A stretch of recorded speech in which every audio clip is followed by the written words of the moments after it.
The benefits and economic implications of complete streets policies, presented by the Institute for Public Administration at the University of Delaware. Our current urban roadway system costs us money in the form of time lost to congestion and collisions, and productivity lost to fatalities, injuries, and just plain poor health. Pollution and inaccessibility to businesses makes the city less attractive, and so we spread out, gobbling up pristine environments and paradoxically making ourselves more dependent on the automobile. Here we see the classic traffic jam, but unlike other images of this type, there's a solution woven into the fabric of this chaos. Walkers and bicycle riders weave cautiously but efficaciously through this automobile matrix. In the 1930s, New York had a policy of street widening, trading space away from pedestrians and to the automobile. The car rose in status from there, and today, even seeing the consequences of auto dominance, we are still trapped by autocentric policies such as maximizing level of service, a euphemism for cars first. A look back shows that a cars first policy has probably never made sense in an urban environment. Each driver has the comfort of several square meters of space, where not even 1 square meter is afforded to the walker. However, there is a solution. A well-designed complete street is one where space is defined and allocated according to user needs. On top, we see a street built and left to the automobile. It is ugly because at 35 miles per hour, nobody cares what it looks like. Yet, because it is ugly, no one wants to be here either. No one wants to stop and have coffee or buy flowers. But when the street is redefined to move everyone, the whole tenor changes. Even the driver is more likely to slow down and be a part of this inviting streetscape. After decades of building car-oriented roadway networks, many streets lack connectivity and do not safely accommodate pedestrians or bicyclists. Mobility-constrained populations, including children, elderly populations, persons with disabilities, zero-car households, and low-income and minority groups, face substantial challenges and transportation inequities in such a car-dominated culture. In recent years, there has been a growing recognition of the need to plan, design, and construct streets that meet the needs of all roadway users, that is, creating complete streets. The National Complete Streets Coalition has advocated for the adoption and implementation of state, regional, and local government complete streets policies. While there is no one definition of complete streets, AARP's definition seems to be widely accepted and comprehensive. This photo vision from the Walkable and Livable Communities Institute depicts the complete streets elements that best work for this community's needs. This image from NACDO's Urban Street Design Guide shows some of the elements of a complete street.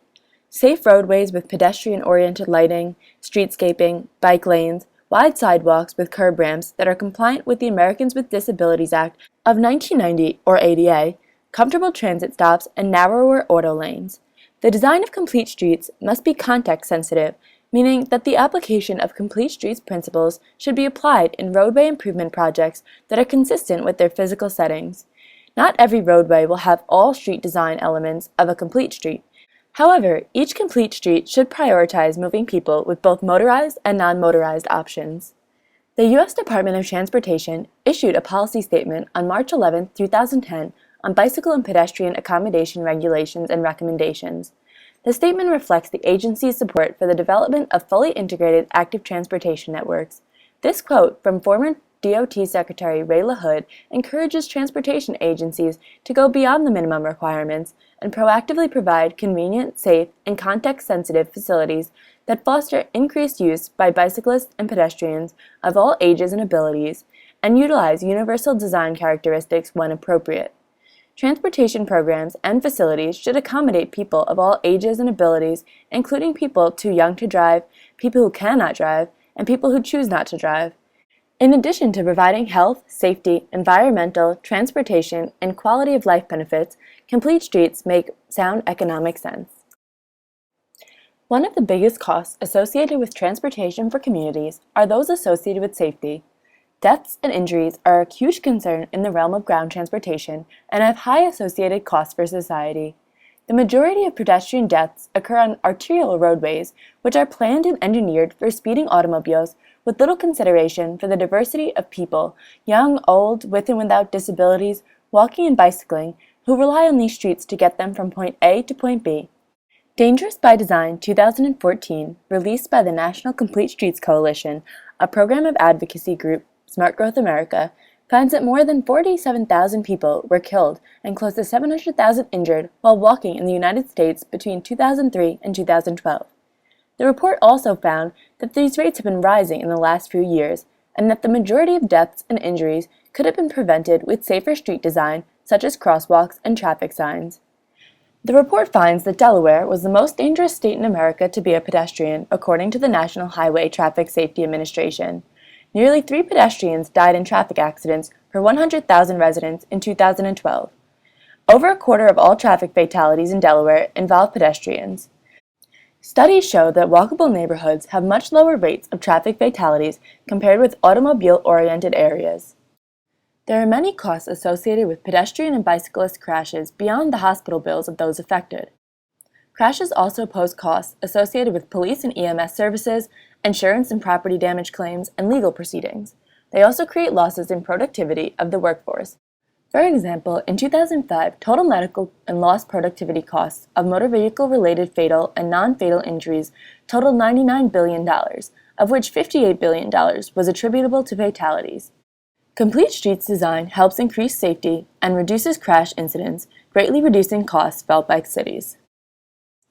Designing with everyone in mind and then educating the public about it can, without a doubt, lower roadway injuries and fatalities. One Complete Streets strategy that is particularly effective at reducing crashes is the road diet. According to the Federal Highway Administration, a road diet involves converting an existing 4-lane undivided roadway segment into a 3-lane segment consisting of 2 through lanes and a center 2-way left turn lane. The reduction of lanes allows the roadway cross-section to be reallocated for other uses, such as bike lanes, pedestrian refuge islands, transit stops, or parking. The image here shows how a 2-way, 4-lane roadway is converted to 3 auto lanes and 2 bike lanes. The center lane is a 2-way turn lane. This system prevents a following vehicle from getting stuck behind a left-turning vehicle, which induces dangerous lane-switching maneuvers and otherwise reduces traffic flow. And the configuration provides a space for bike traffic. The Federal Highway Administration states that the benefits of road diet installations may include an overall crash reduction of 19 to 47%, reduction of rear-end and left-turn crashes through the use of dedicated left-turn lanes, fewer lanes for pedestrians to cross and an opportunity to install pedestrian refuge islands, and the opportunity to install bicycle lanes when the cross-section width is reallocated. By planning intersection design and sidewalk construction with pedestrians in mind, communities can increase the safety of their roadways.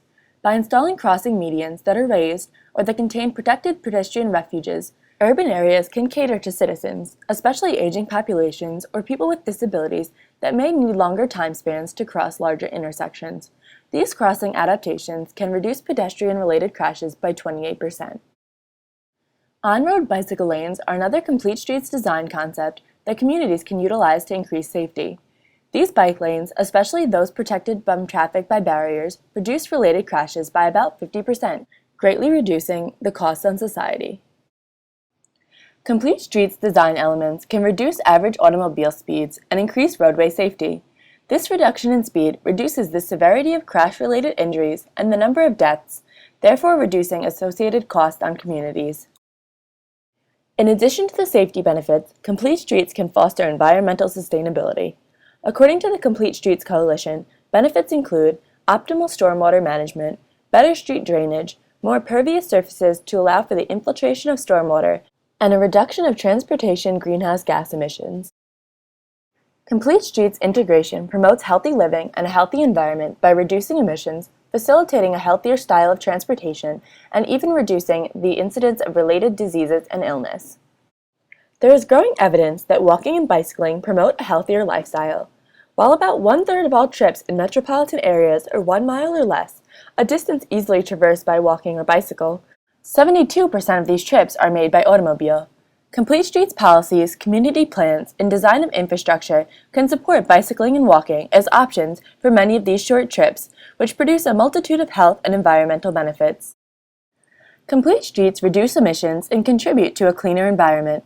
The importance that agencies have given to motor vehicles when planning transportation systems historically has been very high, encouraging people to use the car for every trip that they make, even for short distances. Cars and trucks are the largest source of greenhouse gas emissions in transportation. About 20 million tons of carbon dioxide emissions may be eliminated by reducing the annual vehicle miles traveled by 45 billion, which can be achieved by a modest increase of only 4% in the share of trips made through walking and bicycling. Providing safe infrastructure for other modes like walking and bicycling is vital for reducing air pollution. Not only are they cheap alternatives to automobile transportation, but they also lack emissions that contribute to a polluted environment. Many cities, such as Portland, Oregon, and Boulder, Colorado, have utilized complete streets design to promote the use of alternate modes of transportation and have therefore reduced their carbon footprints accordingly. With the creation of complete streets in a community, people can easily move to get services, recreate, or to complete other activities. They can walk directly to their destinations or can take public transportation. Along with this, physical activity is increased with complete streets, as shown by the 19 minutes of walking to and from transit stops for people who use public transportation. Physical activity can result in significant health benefits and reduce health costs. The health benefits of regular physical activity include reduced risk of coronary heart disease, stroke, diabetes, and other chronic diseases. If just 10% of adults walked on a regular basis, it would save more than $5 billion annually in costs associated with heart disease. Physical activity also helps citizens to stay at a healthy weight, reduce stress, sleep better, and to feel better overall. Communities around the country are adopting complete streets policy to encourage people to get physical activity and to receive all the benefits that it provides, promoting healthy living among its residents. A cleaner atmosphere created by reducing motor vehicle emissions reduces health diseases. As mentioned before, complete streets have the potential to reduce air pollution by shifting transportation modes from motor vehicles to other emissions-free modes. Exposure to this pollution increases the risk for lung cancer, asthma attacks, heart attacks, and premature death. Components in air pollution, including nitrogen dioxide, lead, and carbon monoxide, can irritate the lungs and lead to acute respiratory illness in affected populations. These components are also a significant contributor to environmental effects such as acid rain and eutrophication in coastal waters. Recently, it was demonstrated in a study in Los Angeles that the improved air quality in Southern California has resulted in substantial improvements in lung function development of children. The situation in Los Angeles, like many other cities around the world, proves the importance of air quality for public health and the role that Complete Streets policy can play in this matter. In addition to safety, health, and the environmental benefits, complete streets have also been proven to facilitate economic development and improve the business climate of communities. Higher levels of walkability, bikeability, and transit access are associated with economic indicators such as consumer spending, business revenues, and property values. Complete streets make locations such as jobs, schools, and grocery stores more accessible to those living in the area and make communities more desirable to live in. This connectedness results in several economic benefits for municipalities. To many Americans, the idea of economic vitality is synonymous with increased profit for businesses and more money in people's pockets. What is less obvious is the fact that the implementation of complete streets can help achieve both of these goals. Complete streets support the transition to alternate modes of transportation and result in increased available funds for residents to put back into their local businesses and communities, creating more stable and thriving economies. Studies, like one conducted in the East Village of New York, report that people on bike and those on foot spend the most, per capita per week, at local businesses as compared to those using other modes of transportation. By increasing access to local businesses through complete streets, consumer spending and revenues will also increase. A variety of complete streets transformations have the ability to increase business revenues in urban areas. For example, the New York City Department of Transportation conducted a study on the effects that implementing several local complete streets improvements had on consumer spending. The findings showed that the addition of the cycle track on 8th and 9th Avenue resulted in up to 49% increases in retail sales, while adding a rapid bus transit line increased the sales along the corridor by 71%. Underused parking conversion to plaza space in Brooklyn increased retail sales by 172%. While the innovative conversion of a parking lane on Pearl Street in Manhattan into on-street seating increased sales 14% for those businesses fronting the new area. Reallocation of space utilized for parking to areas that facilitate bicycle and pedestrian activity produce more spending for businesses. In addition to bolstering consumer spending, complete streets provide employment benefits to communities. Bike-related infrastructure projects create more jobs than their auto-related counterparts. Bikeable and walkable communities also result in increased tourism and creation of jobs related to bicycle manufacturing, sale, and repair. In addition to directly creating jobs, communities with complete streets have been proven to be environments that attract companies and organizations. In fact, complete streets improvements, such as dedicated and protected bike lanes and bus lanes, result in about 45% fewer commercial vacancies on affected streets. These improvements encourage downtown development, property renovation, and draw people to urban areas. Businesses are not the only stakeholders that see direct economic benefits from complete streets construction. Property owners also experience these benefits. A 2009 study conducted by CEOs for Cities showed a positive correlation between walkability and housing prices in 13 of the 15 housing markets studied. In fact, each additional point a community had on the Walk Score scale resulted in a value increase between $700 and $3,000.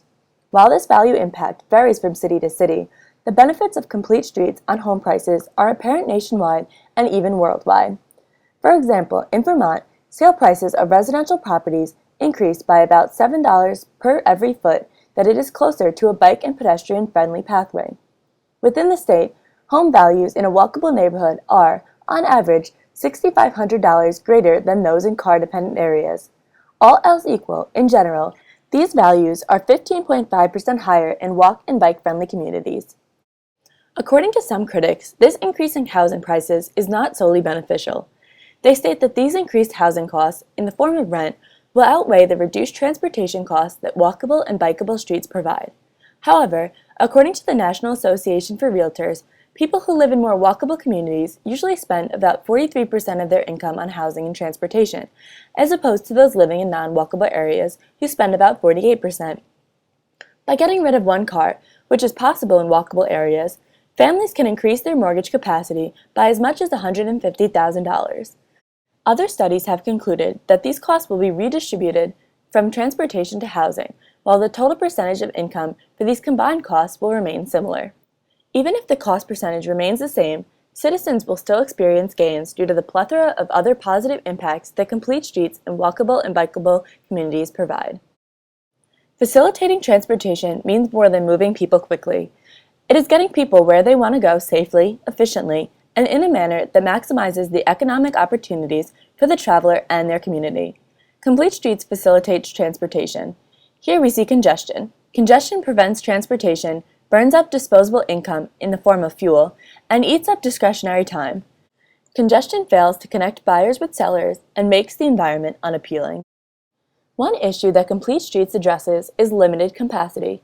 This slide shows the amount of space that automobiles require compared with transit, bicycles, or pedestrians.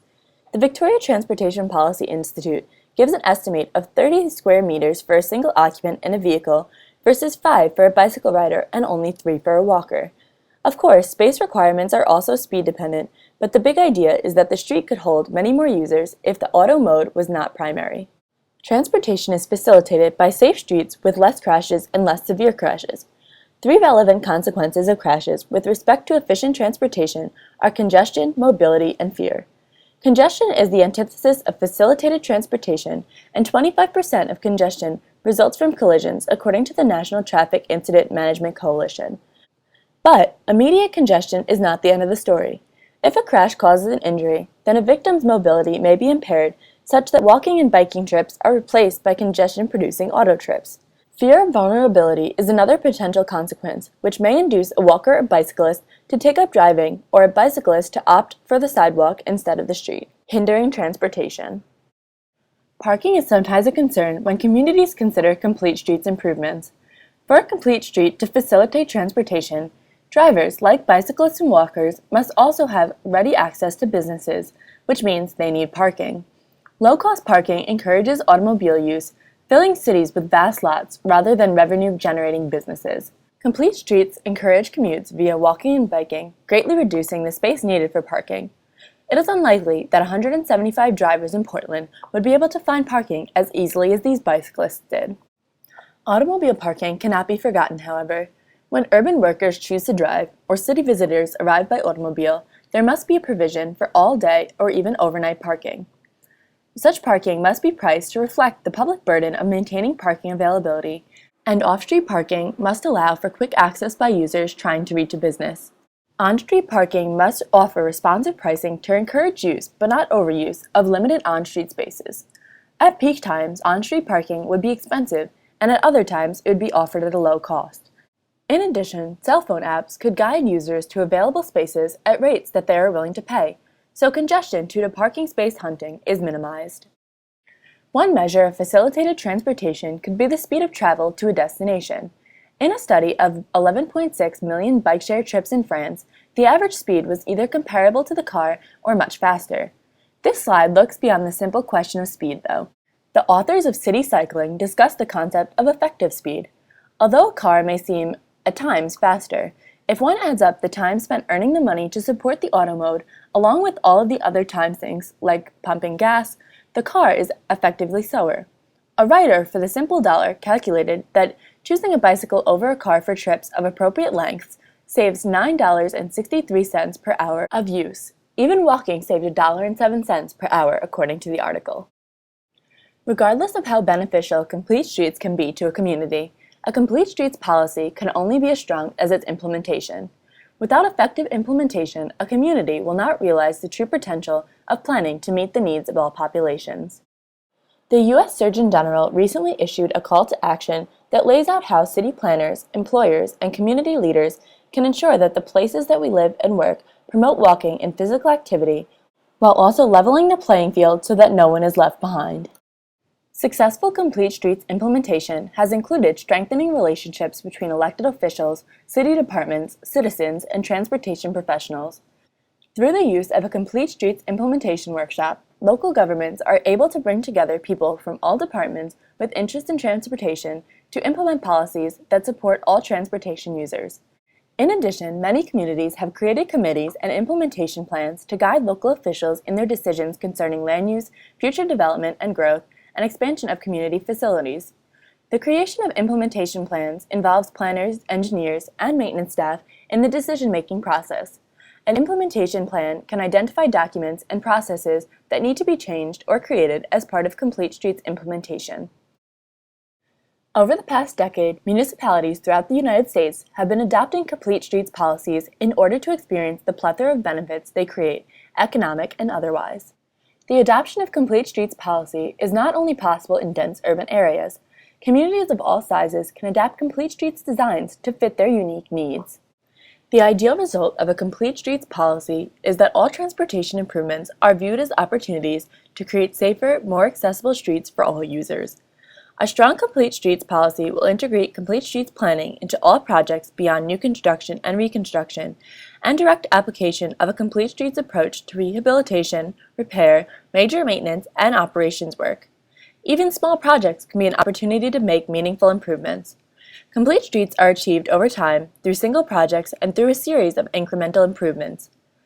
Policies should reflect this reality and encourage prioritization of projects to best make changes both big and small. DelDOT adopted a formal Complete Streets policy on January 6, 2010 in response to an executive order by Governor Markell. The purpose of this policy is to provide a transportation system for all users that is comprehensive, integrated, connected, safe, and efficient, allowing users to choose among different transportation modes, both motorized and non-motorized. Under the policy, DelDOT is charged with creating a formal process to implement Complete Streets principles and design standards that consider all modes of transportation. The policy focuses on implementation during the development or scoping phase of a transportation project to ensure that all users are considered in planning, designing, building, operating, and maintaining Delaware roadways. To learn about Delaware's Complete Streets policy, please go to the Institute for Public Administration's online Toolkit for Healthy Delaware at www.ipa.udel.edu/healthydetoolkit/completestreets/index.html. IPA has also published a downloadable document, Complete Streets in Delaware, a guide for Delaware local governments. The publication is intended to help Delaware local governments achieve complete streets in order to provide more balanced transportation systems and create healthy, livable environments for motorists, pedestrians, bicyclists, and transit riders of all ages and abilities. Delaware local government can use this resource to help local officials evaluate the extent to which their community vision, plans, policies, design standards, and facility maintenance practices are consistent with Complete Streets principles.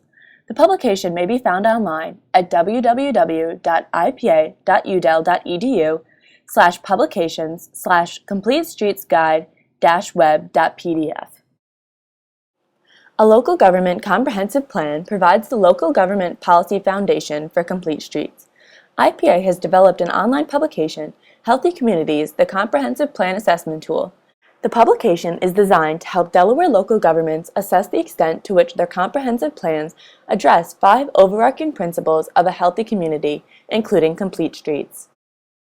Once a town or city has established a vision for complete streets and provided a blueprint for achieving these goals within its comprehensive plan, the next step is policy development. The National Complete Streets Coalition recommends that all state and local government complete streets policies contain these 9 elements. For more information about each element, please visit www.completestreets.org/changing-policy/policy-elements. Delaware local governments can support the state's Complete Streets policy to provide safe, equitable, and accessible transportation to all users and modes. The IPA Complete Streets Implementation Checklist can provide a foundation for local governments in Delaware and elsewhere to achieve complete streets by evaluating the extent to which their community vision, plans, policies, design standards, and facility maintenance practices are consistent with complete streets principles. These are just a couple of examples of subdivision, zoning code, and unified development code regulations in Delaware that support complete streets. These Delaware local government policies address the need for pedestrian infrastructure, sidewalks and crosswalks, connectivity, street layout on a grid-like pattern rather than loops and lollipops. Also, connectivity among transportation modes, such as walking or biking to transit, compact mixed-use development, infill development, or development where infrastructure already exists in downtown areas, and development patterns to promote non-motorized mobility, such as walking and biking. This presentation was adapted for use by Stephanie Mallon at the Institute for Public Administration.